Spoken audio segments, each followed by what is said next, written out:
It's the South Carolina Good Life Podcast with your host, SC Realtors CEO, Nick Kromitis. Welcome, Realtors, to the first Good Life Podcast of 2022. As always, I'm your host, Nick Kromitis, CEO of the South Carolina Association of Realtors.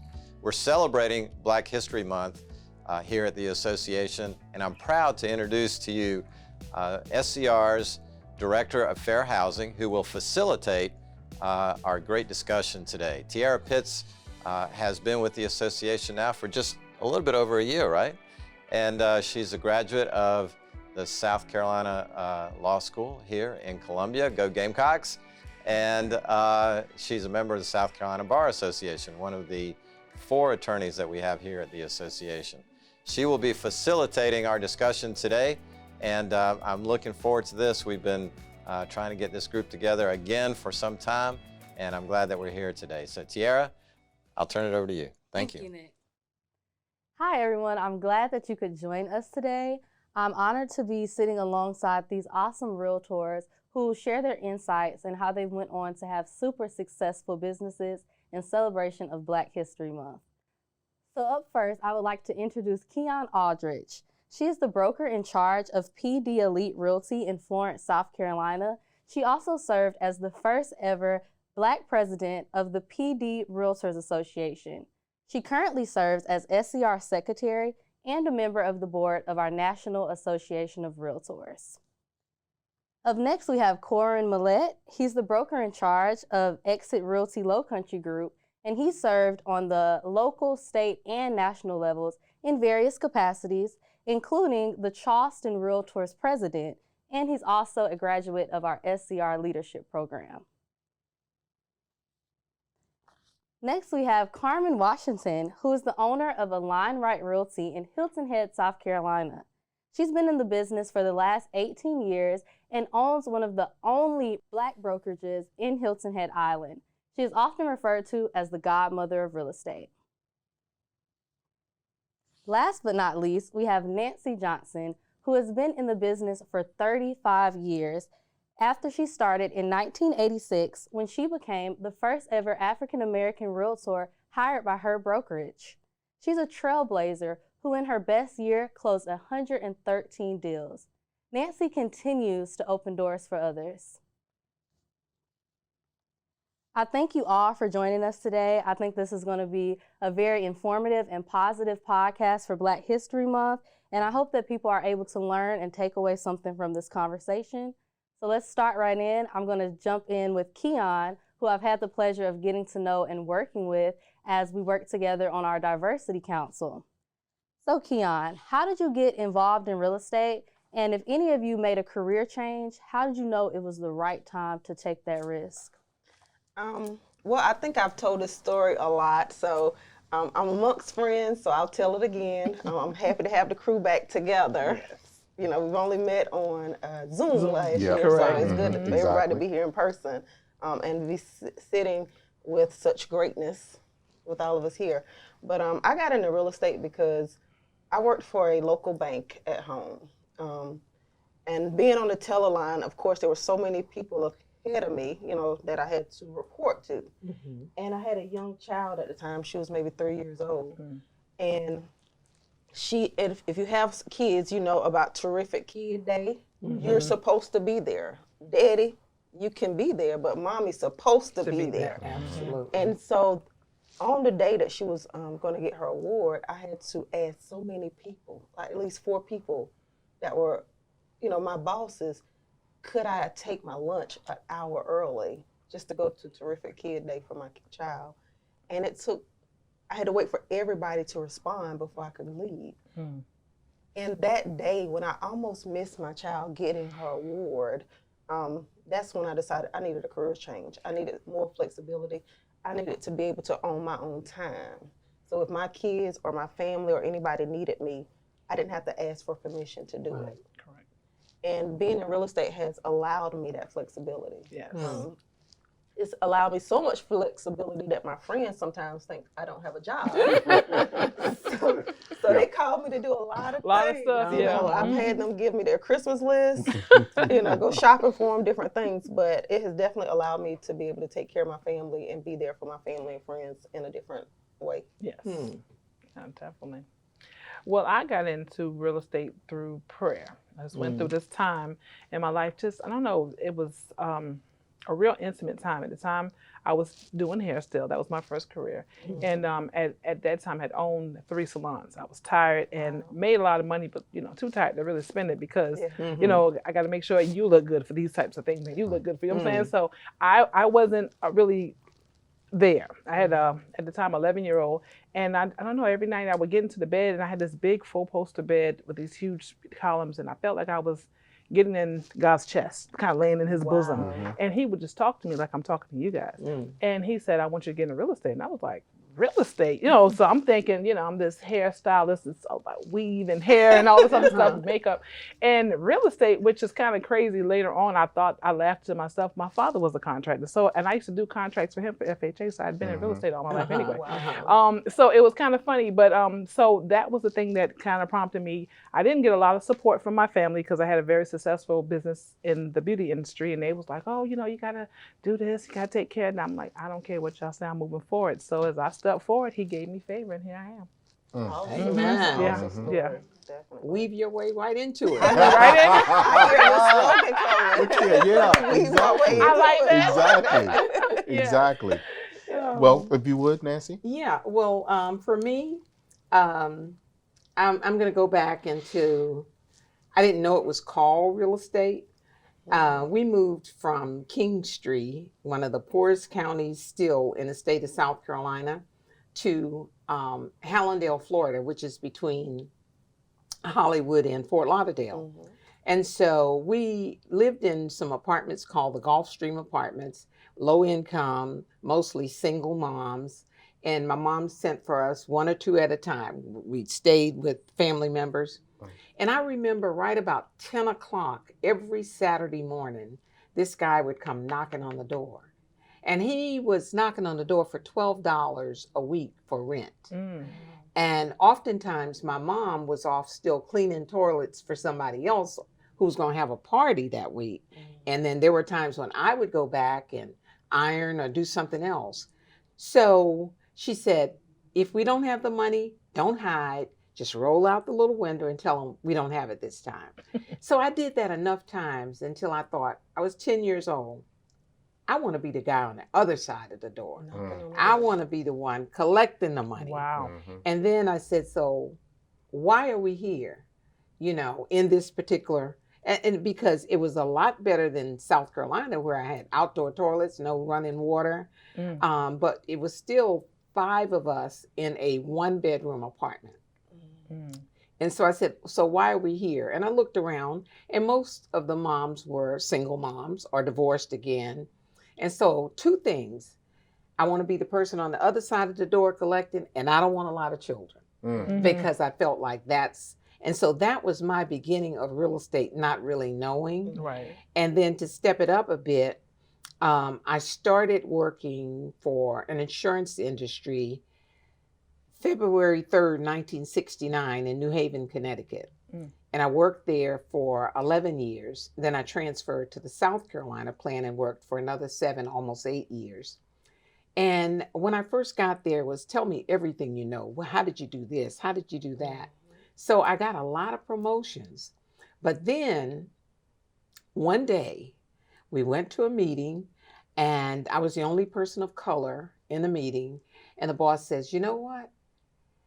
I had a brilliant idea when I was shaving this morning. So long story short, everybody else was getting promoted, but I wasn't. And the reason I wasn't is because I didn't have a degree. And they told me I had to have a degree. And I was like, you didn't tell me that while you were sucking everything out of me. And so I decided at that time, I said, what do I love to do? What can I do that I don't have to let somebody promote me? I can write my own check. And I thought about real estate. And I'd gotten my license in Connecticut in 78, just part-time. So that was, like you, people were saying, you're going to give up 19 years to go do real estate? I'm like, yeah, all you were getting then for your 20th year was you had the option of getting a shotgun, a microwave, or a watch. And so I got out of Dodge. Yeah. Never looked back. We're So glad that, you did. yeah, Yes. so that's how I got first to think about real estate, Right. and then secondly, to be told that I could not go any higher, just didn't sit right with me. Wow. Yeah. Awesome. So my story kind of brings me. So I'm from Mullins, and Lord, the big city of King Street. I still the big city of King Street. My dad's from King Street. Oh Lord, have mercy. Yeah. And he went down to Miami later on. So Wow. Yeah. Yeah. That was Look a here. gravy train. Yeah. So look here, we all connected right Right, here. yeah, That's right in the there. That's PD. great. Yeah. That's interesting. So my great grandfather, who raised me, I was raised by my great grandparents. My mom, she took a job. She married a guy in Charleston. I tell this jokingly, but with a degree of seriousness. I didn't like the dude when she married him. So when they moved, I stayed. And turned out we're the best of friends because they're divorced. Right. But so in that transition, my great grandfather, he was a carpenter, built houses. So I was always with them. If you look at me now, it didn't look like I was up on roofs, laying shingles and climbing on the houses, putting in, floor joists and stuff and laying flooring, but that's what I did. I hate that work now, so don't ask me to touch a hammer, paintbrush, or nothing. Only time I'm touching it is if I'm handing it to somebody, because I don't do that. Right. But he also did what I know to be property management. Now, he wasn't knocking for $12, but he was still sometimes have to go around and collect rents, so forth and so on. And so I used to see people, I'm like, okay, so fast forward, I'm, in customer service. I like people. I like that whole interaction piece. And, and I wanted to be, again, the person collecting the rent. I wanted to get into real estate investing and all that stuff. And so I went through the process, got licensed. But when I got licensed for selfish reasons, but then an epiphany. Well, Corwyn, you can help other people do what you want to do. Right. So we went into service, and we are yet trying to figure out how we're going to get served. But we've been helping people all this time, and I've been doing this about 18 years. It's funny, I was 4 years old when you got your real estate license. Wow. Yeah. Yeah, I was So- 7. Okay, I'm not gonna say anything. Were you here? I'm the baby of this bunch right now. Yeah. You hadn't been discovered. I was born the end of 78. Oh, okay. I was Might have beat baking. you. You might have been baking. I was baking. Yes, for sure. It's awesome. Well, thank you guys for sharing that. And I know you've all come from your different backgrounds and humble beginnings, but what was the point when you knew that you made it and that real estate was going to be your permanent career choice? When I stepped out, I just knew. I don't even know I'm kind of funny. My pastor and I, we'll tease. I said, well, if you don't want me to give it back to you, don't tell me that that's what I can have. So when I stepped out, I just had this expectation. And I was like in the salon, and people were trying to make appointments. And I was like, no, go to Brenda. Who do you know that's looking to buy or sell some real estate? You know what I'm saying? I wasn't even interested in any of that because for me, it was, and I have my daughter who is also, she's a producer. She's this year, she did 60 million the year before last, and this last year she did 12 million. And so she's up in the Virginia Beach area. So she kind of grew up watching me do it, but she was my why. I wanted to be able to spend time with her. I had not, because again, I could always go out to, they didn't think I had a job even when I did hair too, but because I could always leave, but I would be the one to come out to the schools, but I just missed a lot of things, I missed a lot of things that became really important.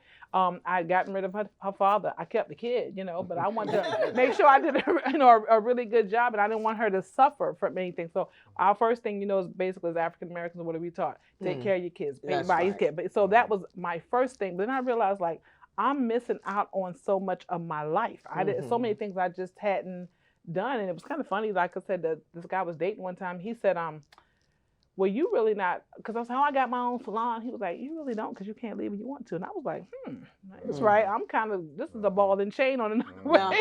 So that kind of was the openness. So I don't know, when I stepped out, I just knew I was going to make it. My father had done very well as being the owner of a construction company, so we definitely share that as well.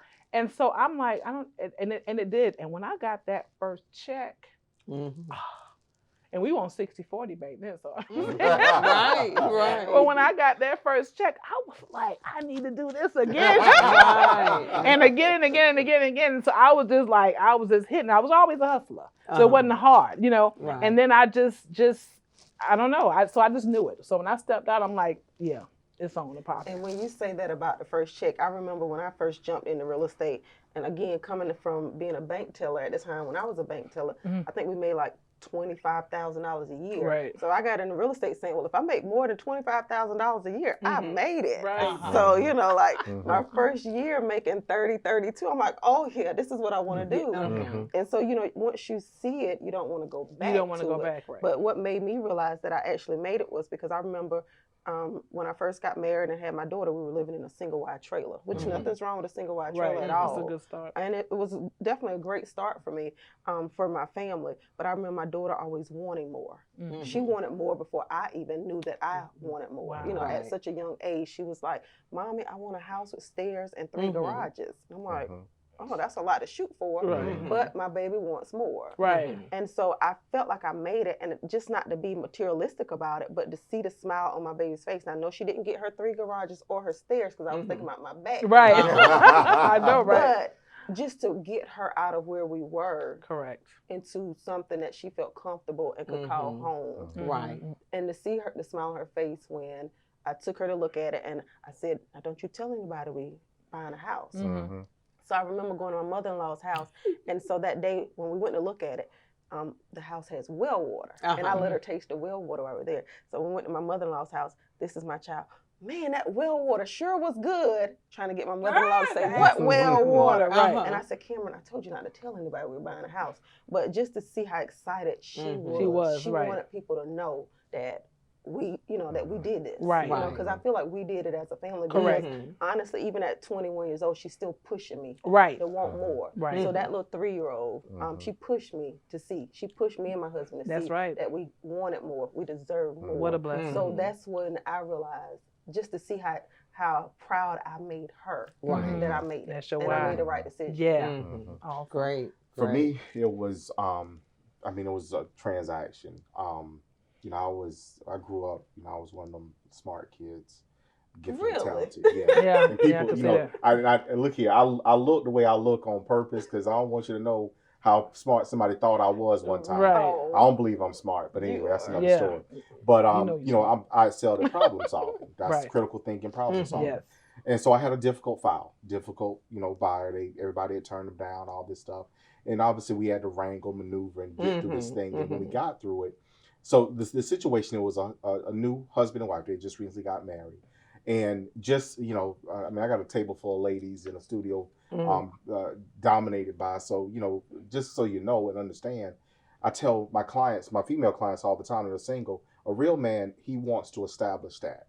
He wants to do X, Y, and Z. Right. That is, okay, if I've done this, if I've got a roof for my family, if she has it, wonderful. Right. We're going to get rid of that one because I got to make sure we got one. Correct. Because real men ain't going to go elsewhere. Right. You feel me? Right. So in this process, working with them and just him sharing with me, how much this meant and us getting it done, I knew that's what I was supposed to be doing. Every deal, we know, Lord, they problems. Right. Especially the little ones. They'll work it out. Yeah. And look here, and your phone going off in the middle of the night or early in the morning, you're looking at stuff like, man, I don't want to have to deal. But to get up every morning and be fulfilled because you know the obligation and the task that God has given you for that day. It's a blessing. That's it right there. That was it for me. Right. Awesome. Yeah, I would say that they made me just mad enough at that job that I was like, I didn't even think that it might not work. Right. My thing was, I was shocked how well it worked. Right. And after they said, well, you got 6 months. And then I did some work from home. And I just never went back. I said, thank you, but, But for me, when I got in, there was no cell phone. There was no beepers. There was no MLS. There was no model homes. it took 3 weeks to get a credit report back. Mm. And if you had a listing that was $100,000, I mean, you were stroking it. Mhm. All right. So when I got in, I went to, and I came from Connecticut, grew up a little bit in Hollywood, Florida, Mhm. but we were separate, but kind of treated equal. Right. But then when I came back to South Carolina, it was like a whole new world. Yeah, they remind you. And so I had already been interviewed, and they said, well, we're going to have to send your test off to California to be scored to see if you're compatible enough for real estate. So I didn't, I'm like, okay, well, I know I passed the test, so it ain't no problem for me. Mhm. So he said, well, you'll hear from us in about 3 weeks. They called me in 2 days. Mm. He said, we have never, and I'm like, we are the people in California. Mhm. We have never seen anybody score this high on this test. Mhm. So we want to hire you. So I never looked around in the office to see if there was anybody that looked like me. But one day we went to training kind of early on, and we're walking down the hallway, and they got pictures of everybody that has worked there. I'm like, there are no Black folks on here, Right. And so another one of the guys, he was, we called him Mr. Wildwood because he just sold up everything that was really in the upper tier. Mm-hmm. So they would watch me and watch me and watch me. So about 3 years ago, he called me. It was on my 33rd anniversary. And he said, I just want to tell you, when you got into real estate, I said, what is she thinking? She's quitting a job to get into a white male-dominated field. Mm-hmm. She's not going to make it. Mm-hmm. So he said, I'm telling you to your face. He said, I watched you turn $50,000 deals, turn $100,000 deals, and you became the realtor of the week, the realtor of the month, the realtor of the quarter. And he said, I said, you know what? She gonna make it because she got fire in her eyes. Mm. And I knew at that point, this was the top realtor, Mm. in Columbia. And he was watching me 33 years ago. Mhm. And so it was things like that. For the newspaper, I was always able to stand out because there weren't many of us in there. Right. When I went to the billboard, I was able to take lemons and make lemonade Mhm. because on the billboards, if it was African American, they were either smoking a Virginia Slim, or it was something about ultra sheen hair perm, Mhm. or it was slit malt liquor beer. Oh, the alcohol. And so I said, so when they see me and I'm not doing any of that, they're not going to get me confused with anybody. Mhm. Right. And so that was in 93. And I took the billboards, I took gospel radio stations, I Mhm. hired my first assistant. Mhm. And I just knew from then that there was no stopping. Mhm. And I was only looking back to see how far I came. Mhm. Yeah. And Yeah, guess what? You awesome. still have that fire in your eyes. I see Still, it. When I yes. see you on Facebook, I'm She- like, she still got Still it. got Don't it. get it She's confused. still opening doors. Yeah, That's she's it. opening doors. That's her Yeah. thing, signature right there. Don't Still get it opening confused. doors. You Yes, still got I'm that fire telling in you, your that is eyes. awesome. And Yeah. someone like me that I follow you on social media, I appreciate it. I mean, I Mm. appreciate Right. your story. I read your book. Mm. Mhm. Thank you. I share your book. We talked about it. We shared the story. Mm. But I definitely appreciate the doors that you've opened for me. Yeah. Yeah. It's And really the doors, inspiring. the doors weren't easy because I got early on when we moved into a neighborhood. The agent was a white female from Ohio. She was the realtor that showed us around, and she sold us this home in this neighborhood. And we didn't know. We moved in May until the kids started coming around and school started. That there were only 2 African Americans in that neighborhood. Mhm. But she was a great realtor Mhm. and never mentioned any of that. Mhm. We bought a home that we lived in for 17 years in that neighborhood. And one of the things that did happen is one day I went to get something out of the mailbox, and there was this tissue with a string tied around the neck, and somebody had put it in the mailbox. You know, the neighbors, we talked about it, and they said, oh, it must have been kids were saying it was a ghost. I'm like, why are you going to put a ghost in my mailbox? Right. You know, it was a sign of the clans. Correct. And so, but we worked through all of that.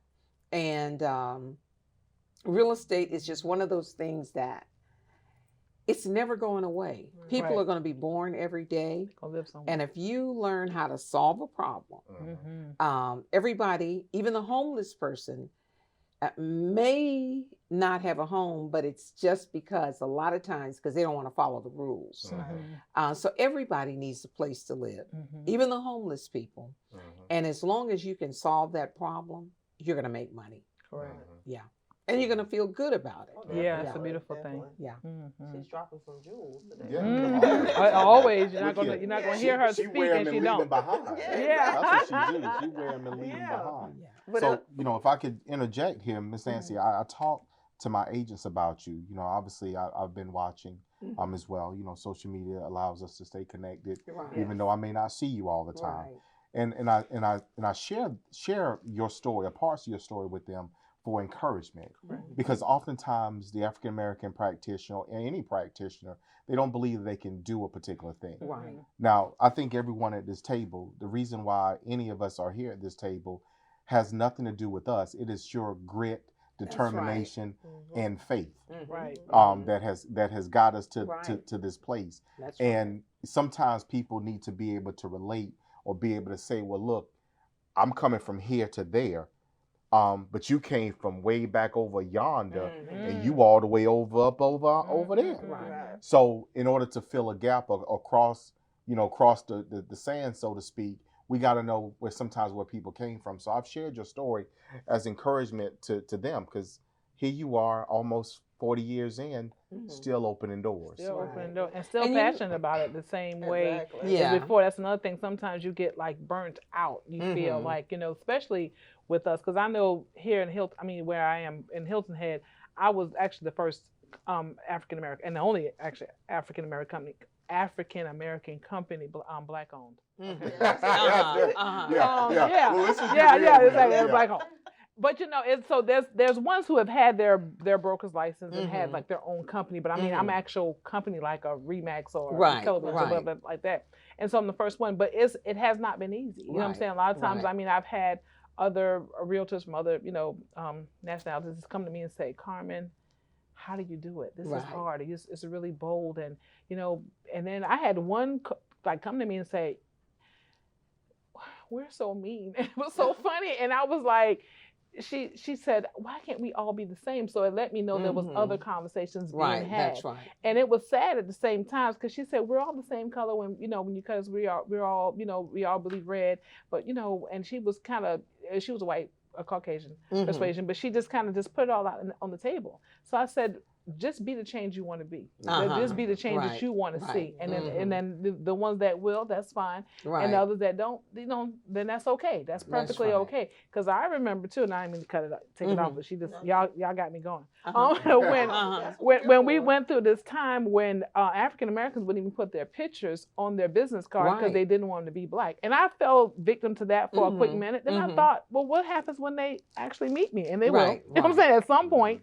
And so I don't want to be, if that's a problem to you, let's just know that up front. It right now. Yeah, right now. Yeah. And I came into real estate, 2005? So much later than you did. I still had a whole lot of things to overcome and issues to deal with. Well, you know, none of us would remember this else.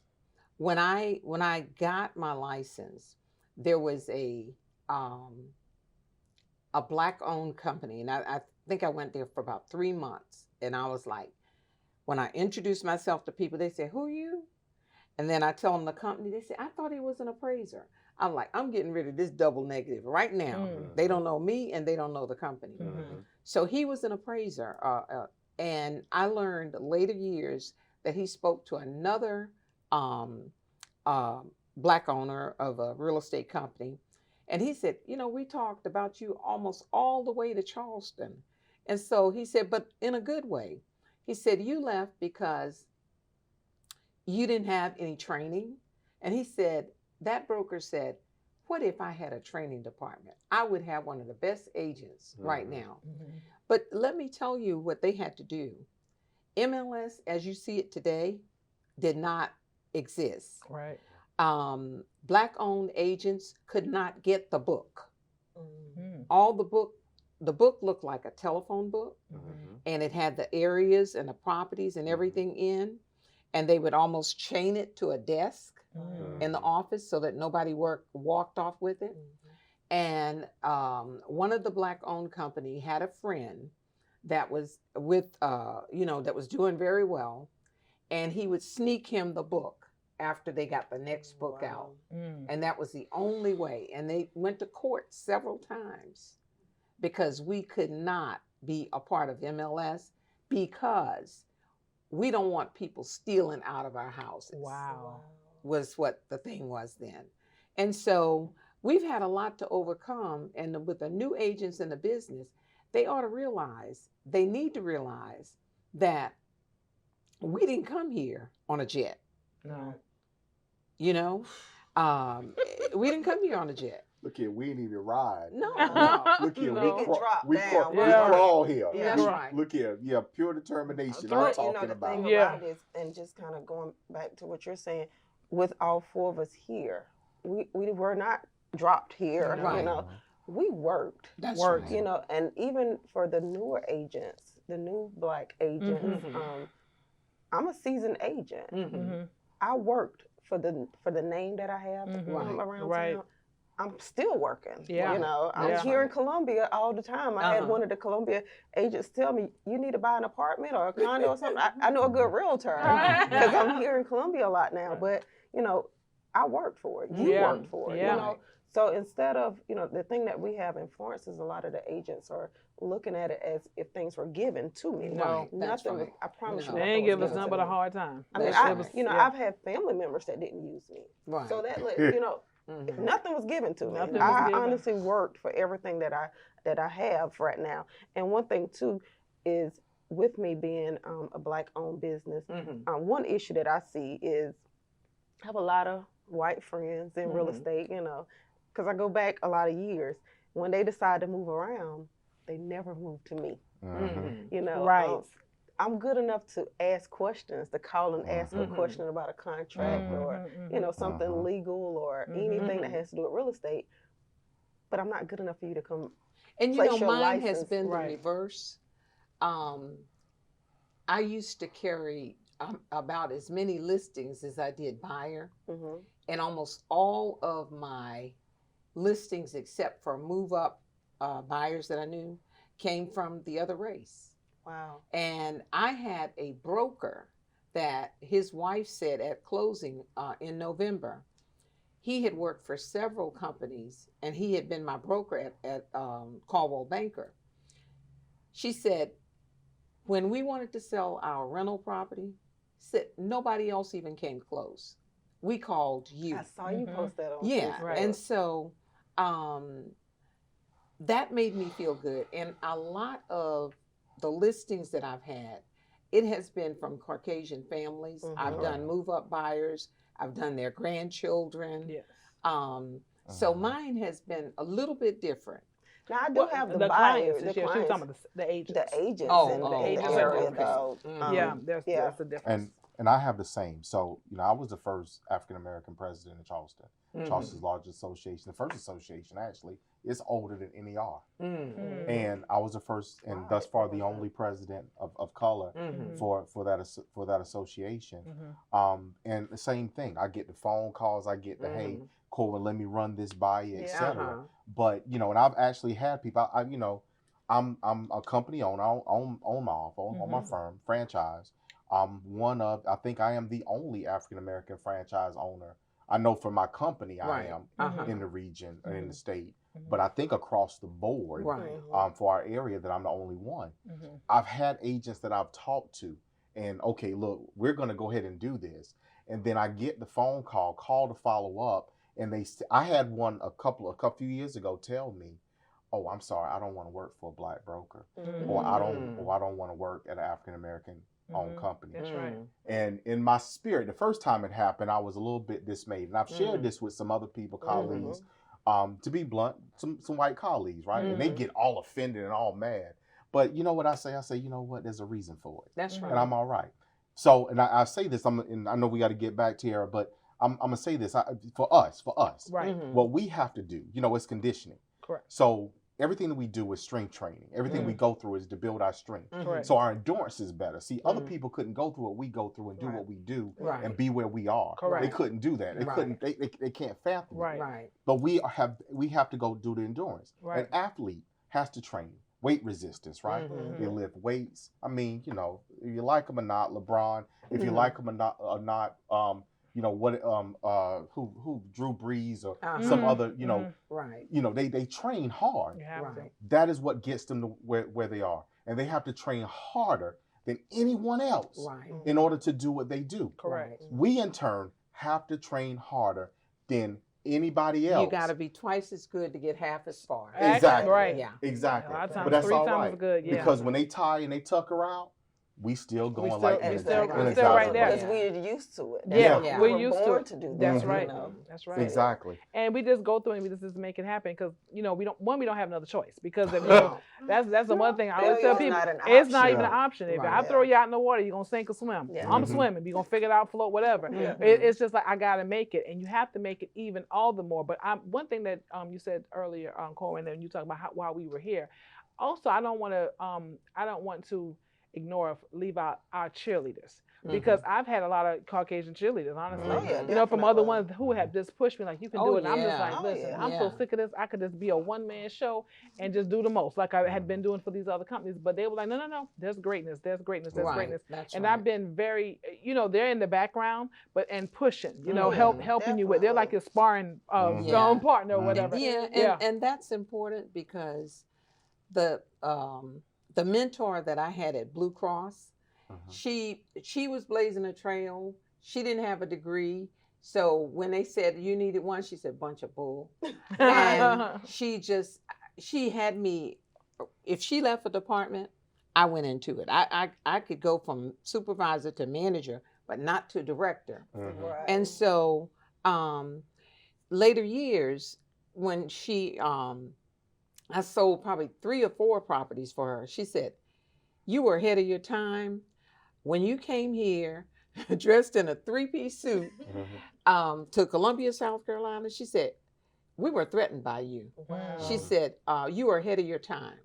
And she said, and now you probably make more money than any of us that were in that boardroom. And some of us had degrees and some of us didn't.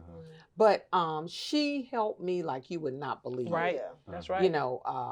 When I would want to tone that letter up and say, here's what I want. Right. She was like, okay, let's go to lunch. Right. Take this out. Yeah. Put this in. Right. And then I'll type it for you. Oh, Correct. Yeah. Now, I definitely have a lot of my white friends. They are definitely my biggest cheerleaders. Oh my gosh, yes. I don't know what I would do because same with you. I mean, I had an agent not too long ago make me go there, and I had my text message ready. It was so long, it's turned into a draft.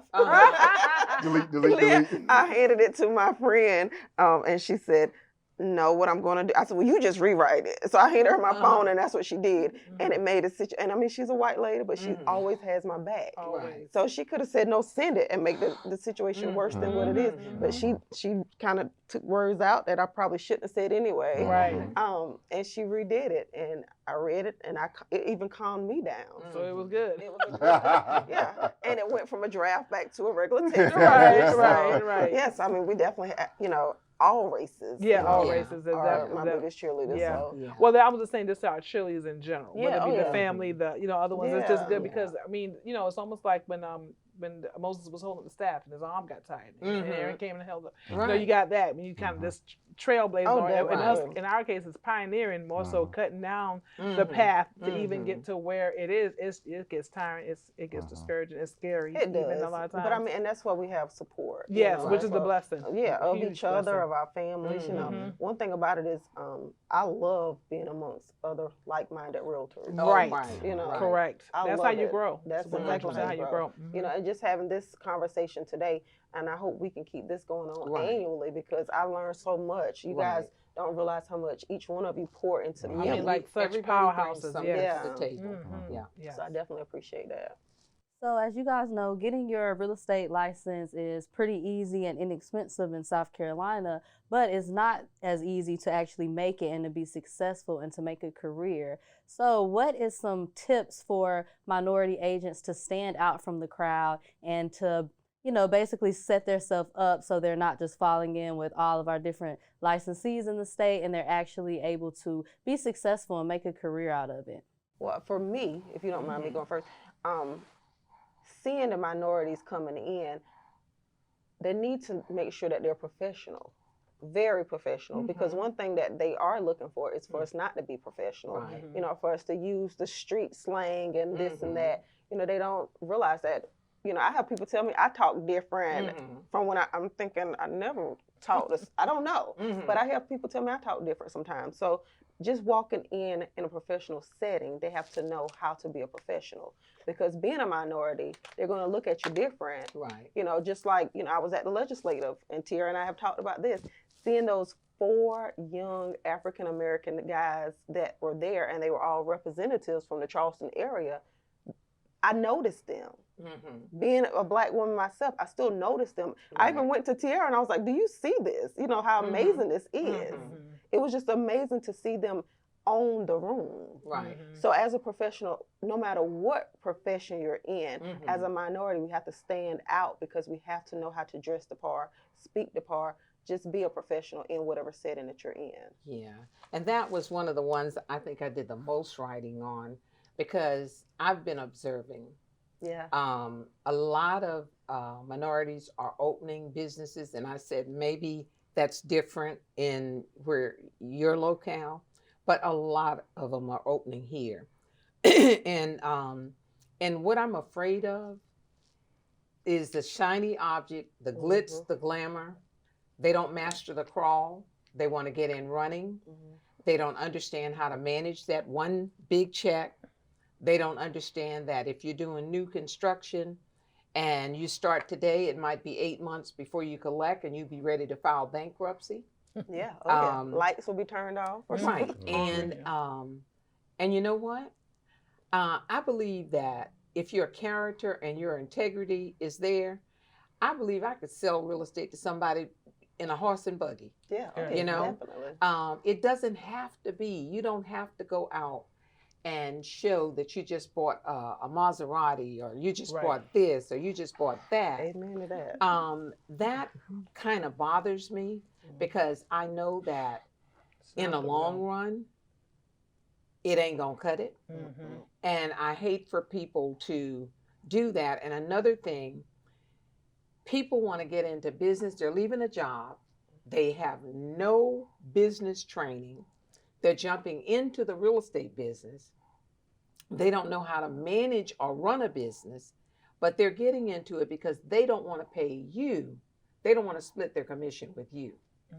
Okay, if it's the other guy, they'll split it with them. But they feel like you should be able to handle all the overhead, and they make 100%. So that's interesting you should say that. So I'm going to hit 2 things. I'm going to touch right there, because African American agents, Black agents, seldom work with a Black broker. They work with others more, and we are and they expect for people to do business with them because they're Black. But you're not even being a part of a business that is Black owned. Correct. Because they don't want to split. Right. They don't. But mind you, they want me to answer my telephone at night, on weekends. They want me to help them on appointments. They want me to write contracts, show property. They want me to do all these things to help. But then they don't. Then that you getting too much money. No, I'm not getting any money. Right. Actually, my office can't pay me. I have to do my own business. Right. You can't pay me because because You're not a oftentimes you're producer. not doing enough business. Right. Correct. So until you get serious about business, see, Robert Kiyosaki, and Rich Dad Poor Dad, all the quadrants and stuff. Right. I try to explain that to our agents. But on top of that, what I also say to them is, hey, look, You got to understand business. You don't have a business Right. until you're making money when you ain't got to be there, Hello. as you said Hello. earlier. Make money in your sleep. You got That's a it. job. Yeah. If you still got to do X, Y, and And Z. you gonna work even harder. Exactly. Yeah. So we have to get that understanding. We have to stop. We have to be prepared to work, and we have to be prepared to serve. Real estate is a service industry. It is. Service. You cannot serve yourself. If you got a spoon and you trying to feed somebody to serve them, you and them can't eat off that spoon at the same Can't time. do it. No. So that means you have to be able to put yourself aside for just a moment or two Right. to serve that person, to do what you need to do for them. So then at that point in time, you receive some type of Right. compensation. And it'll come a back reward. around over and over and over. Correct. Look Yeah, here, I when the preacher find that he ain't got no congregation to preach to, he got to preach to himself. Most people get into this business and they want to preach to themselves. They ain't got no congregation. They don't want to Right. make sure they minister to the people that they have contact with, their sphere or whoever it is. And that's where we get off script. Everything is so much about us, you know, that we are not empowering, enabling. You know, Keon likes that word, empowering. I do love that. We're not empowering the people that we're supposed to be serving. Right. That's I think is part of the reason why so many people of color fail in this business. They think it's all glitz glamour. They think they just show up. They taking pictures. They on vacation every 2 minutes. You're on vacation when you got time to show and sell real estate. Well, that phone does ring a little more when you're on vacation. Oh, when you're about to go on yeah. vacation. You know what I'm saying? like- Everybody want to do a million dollar. I'm like, I need to trick my mind. Yeah, I'm going on vacation just trying to enjoy that it. phone rings when you try Yeah. to drive Well, to town. I'm going to say for me, and I'm a little different because one, you know, I got this Miami, I have these gold teeth. But you're the godmother. Yeah, We and, expect well, you know, that. and here's the funny thing about the godmother. Taria Kennedy, we are birthday twins, and my cousin-in-law, she's in Charleston, area, and she gave me the name the godmother. Now I'm not a little woman. I'm y'all saw me. See. And I got these big hands, and when I talk like this because I'm a D personality. If you're familiar with this. Right. So at first I was like, well, I'm not no fairy godmother because I'm too big and I got these gold teeth, so I don't want to be a gangster. Right. So I just really kind of fought with it for a long time. But then other agents was there she go, the godmother, because she'd always say, because I would always like, okay, you do this, take this picture down, you're doing this, clean it. So I'd always give insight because I wanted to just help them to do well, and that was any color realtor. So it was funny because I was worried about my image, and I said, you know what? Depending on what side you on, I can be your fairy godmother if I'm helping you get your house. Or I'm a gangster if you against me. So you choose. Right. So I just went ahead and I stopped fighting it, and love it. exactly, and it just went on. So and then being in the Beaufort County in the Gullah Geechee area, you know what I'm saying? I picked up that twang because I love the joking kind of. So now I sound like a lot of them. Every time, where you from? I'm like. Well, see, let me tell you what happened, right? So I do come in with the broken language. I do come in with the slang and all this kind of stuff. I do. However, the other thing is, but I know what I'm talking about. Right. And sometimes with certain clients, and not really necessarily black or white, but we definitely see with the blacks, they're so used to being told no. So if you come off too much like a wall, they do like this. So I'm real. This is it. Okay, I mean, here it is to the grit, because like you said, you get all these ones with the glitz and glamour. They got the videos, they got the music and playing. I had even a couple of my agents, they was doing it, and I was like, hey, what is your phone number? How can they reach you? All this other stuff. You got the music in the background. I mean, come on, run it. Right. You know, let's get to the basics. But I know my inventory. Now, another thing I said, I got into real estate 2005. Before then, I was an appraiser. So I know. Wow. So yeah. So when values. yeah, exactly. I know values. I understand. And even when I'm doing my negotiating, I sit back. This is my godmother stance. I'm like, so I said, okay, so we know that deals fall apart two places, right? Inspection and appraisal. Right. Well, I wasn't appraising. I'm gonna tell you that you're not gonna get that number because blah blah blah blah blah. And I can truly go toe to toe with an appraiser if one comes up because I know exactly the formulas. Right. So that does help. But again, I'm knowledgeable. I'm watching this MLS 3 and 4 times, and like I tell people, don't get so caught into the glitz and glam. Now, I love Gucci. I said I'm Gucci. Yeah. But now is that you just have to know the other stuff. You got to understand. You got to understand market trends and conditions and what's changing and all this other stuff, so you can educate your client. Right. And that's what I find a lot of agents not having. African American, white, all of them. They just feel like I'm just gonna come in here, and especially my being around me is like Disney World. I'm a lot of fun. So love people like they think I'm they're gonna gonna come and back. have my Mickey Mouse ears on. So you know, when they see me, they think, "Oh, I'm coming back with the godmother. We're gonna have so much fun." And I always said, "I'm gonna tell you something about me. It's two sides. My birthday is actually Halloween, so there's a trick and a treat to me. You know what I'm saying? It really is. So I can be a lot of fun, and I'm also very hard because no pressure, no diamonds, right? And so you have to see the other side of what it really is. When you do what you gotta do, you can then do what you want to do, and then you can live this whole life of design. Right. And you gotta know what You you're gotta doing. know what you're talking about, Right. because real estate is just that. It's real. Okay, this is not a, no disrespect, but ain't no cars a lot or no car dealers. We not just pushing stuff and time shit. We're not doing it. This is the real thing. Yeah, and you don't get the. Well, you can, because you can pay for that billboard to say whatever you want to say. But you if you don't don't get know to be the GOAT, and you're selling properties and you hadn't bought one yet. Yeah, and you don't get to be the GOAT even when you haven't, even when you just don't understand what's going on. I've gone through, and I've flipped houses, several houses, but to be a landlord, I wish I would have thought the way y'all did, because I was like, I'll give him all my money now. So I was always flipping, but there was a time, my daughter on the flip side she's me 2.0. I'm so proud of her. And so she showed me some things. I was like, I wish, I'm so glad, but I wish somebody would have taught me those things. But I did the very best with what I had. Right. And so now, like, she's 31, and like I said, she's killing it, in her area, and people know her. So they call me, I'm the godmother. They're like, oh, you the aunt's mama? Yeah.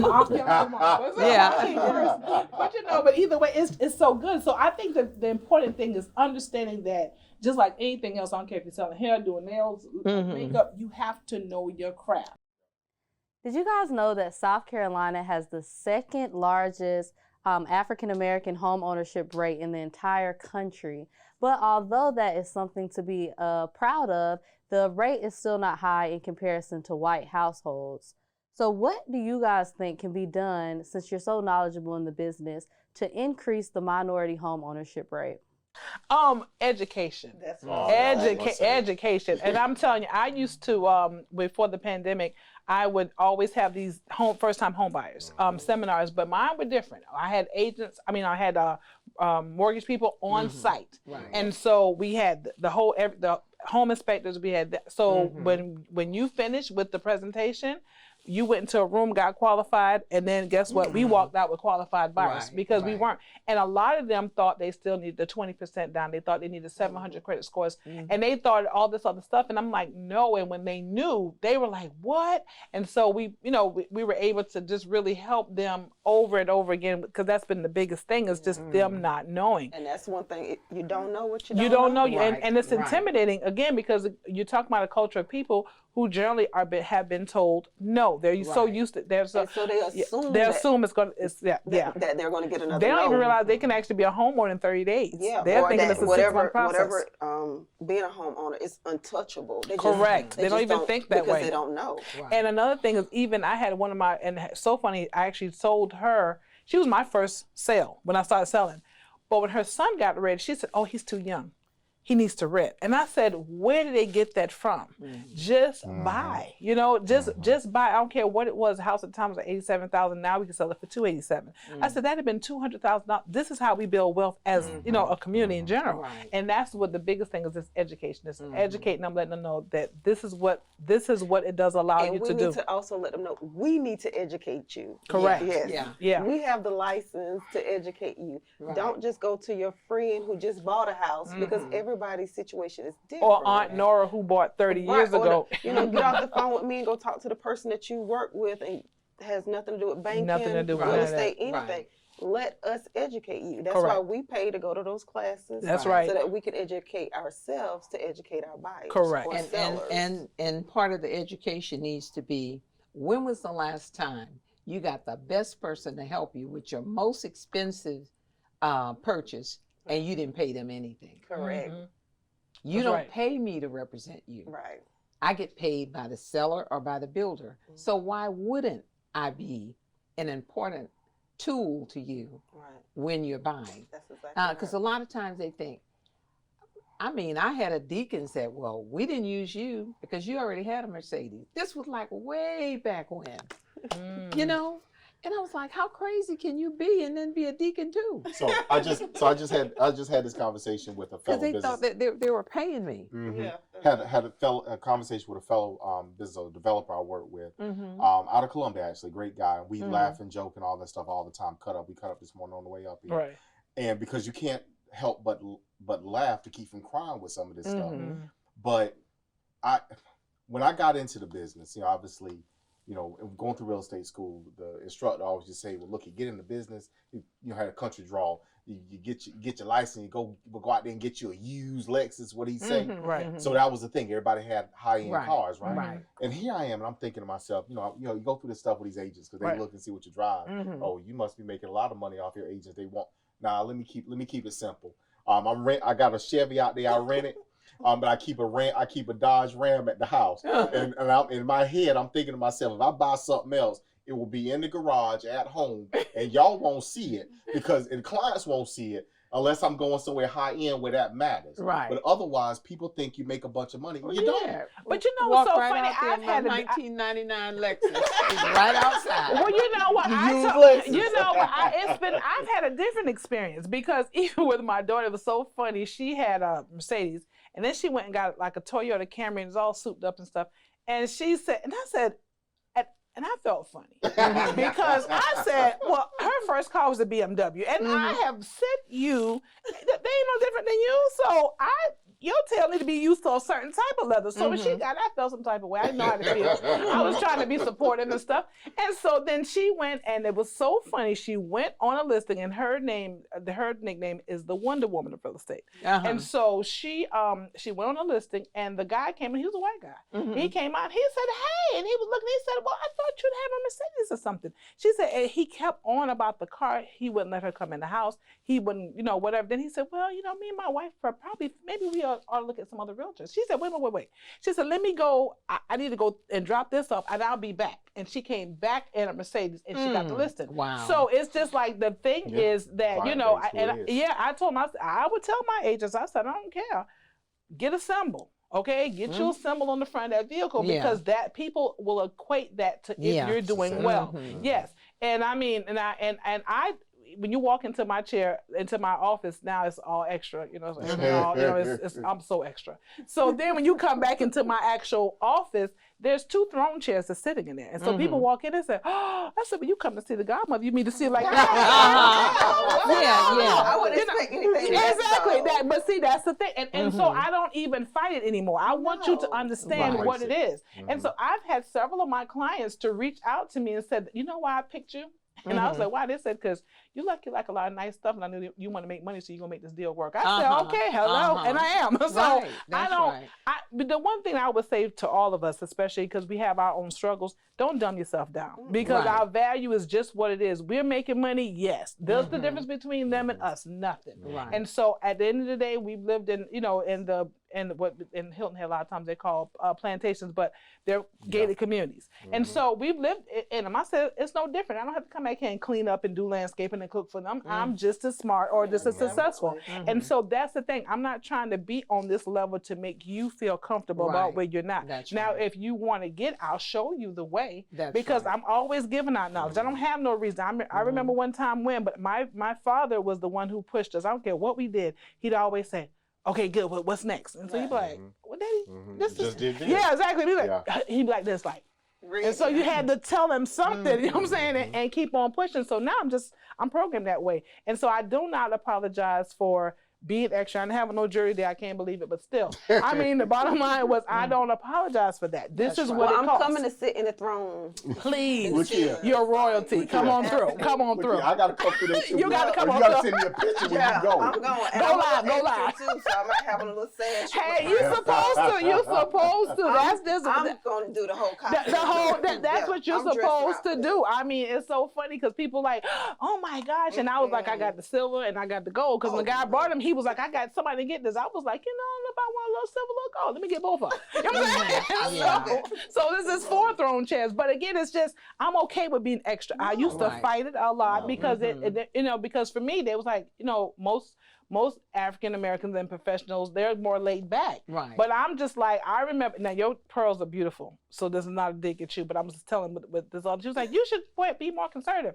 So I told my daughter, I said, if you go in that photo shoot with pearls, I will whip you. And she was grown. And I said, we are hoop chicks, okay? We wear hoops. And it's all in your personality. It's all my personality. It is. And so it definitely does work. But I just, you know, the biggest thing is no matter what we do, because we are all some really good looking black people sitting at this table, is that, you know, we got to just own whatever it is. I mean, it don't say that you have to be me and I don't have to be you, but it says that we all, just like every other culture, we bring a really good flavor to it. And that's what makes it so beautiful. So I'm just really, I'm not, you know, taking over Tiara's yes, job. you are. Do it. No, but I just cannot think. When first of all, I have to give credit to Jean Marty is actually the president over my association. And she's a white woman, and she said, Carmen, I really want to push you. And I'm so grateful to Jean for that, because I have been introduced to some amazing black brokers and amazing people. And I'm so grateful to the Association of Realtors. I mean, to even think to do this, because this is, I mean, I'm not gonna cry, but this is just so, I mean, to be among excellence, black excellence, this is just absolutely wonderful. It's what we have to see, what we need to see. And I'm just so grateful to be in the mix. And I thank God for it. And this opportunity. You know, just like when we had that awards, you know, our installation, and of course, I'm the first black on the leadership team. And so, you know, just kind of being up there, I remember talking to different people and having so many seasoned black agents waiting to talk to me, to tell me, hey, I never knew that we had a seat at the table, or that we could even have a seat at the table. So what SCR is trying to do for us and continuing to do is definitely an amazing thing. It is, because now people are seeing me in leadership, Corwyn in leadership, you know, all of us moving up. It's bringing more of us, you know, the younger generation, or even the old, the seasoned agents. Because they never knew that they could have a seat at the table. The thing is, and oftentimes we forget this, and I used to say this thing when I was first getting into leadership, and I say it when I'm encouraging someone else to get in. My money and my mouth go together. So if you want my money, then my mouth is coming with it. We give our money to our association, so we should feel comfortable enough to be a part of it. You know, having served again as first African American black president of the Charleston Association, of first black of the Charleston MLS, first black realtor of the year for Charleston, founding member and first president. I'm sorry, this is definitely black of NARAB, because I founded a chapter in Charleston, co-founded a chapter in Charleston years ago. You know, you're gonna hear. But I don't do and didn't do any of that stuff for me. And I'm pretty sure none of you, you didn't do it for you. You did it. And somebody else looks and says, well, you did it and I can do it. It provided them some encouragement. I didn't do it because I was seeking out leadership. It was where I got directed. It seemed like, you know, I ended up opening my own brokerage because the brokerage I was running, the internal politics had it so that I couldn't sleep at night. That they were always backbiting and stabbing, and I was wrestling in my spirit. I would sweat the sheets out every night and shake in my sleep. I couldn't stay there. Can't do that. So that is what put me into my own brokerage, not a design, not a plan. Everything just kind of lined up. I never intended to do any of the things I've done. Any of it.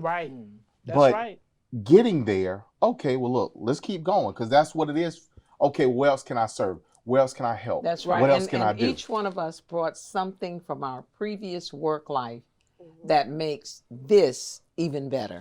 Exactly. Having gone through that makes this even better and worthwhile.